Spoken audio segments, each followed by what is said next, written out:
Well, is that worth a shout? Oh, yes, indeed. Wow, চান কপাল মুস্তাফিজের দারুণ চমক দিয়ে শাহিন শাহ আফ্রিদি তার দলের সরাসরি চুক্তিতে 50 কোটিতে দলে ফেরালো। বিস্তারিত জানুন পুরো প্রতিবেদনে।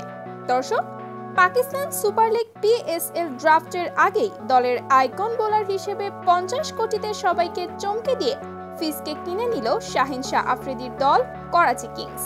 দর্শক, এই প্রথমবারের মতো 50 কোটি মূল্যে পাকিস্তান সুপার লিগের সুযোগ পেল বাংলার কাজের মাস্টার মুস্তাফিজুর রহমান, যা এর আগে বিশ্বের কোনো খেলোয়াড় এত মূল্যে বিক্রি হয়নি।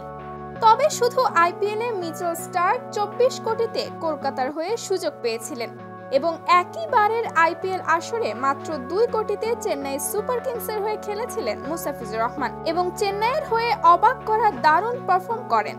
আর তাই তো সেই সুবাদে ফিজের এমন দারুণ পারফর্ম দেখে মুগ্ধ হয়ে সবাইকে চমকে দিয়ে 50 কোটিতে PSL এর ড্রাফটের আগেই সরাসরি চুক্তিতে দলে ফেরালো মুস্তাফিজকে শাহিন শাহ আফ্রিদির দল করাচি কিংস।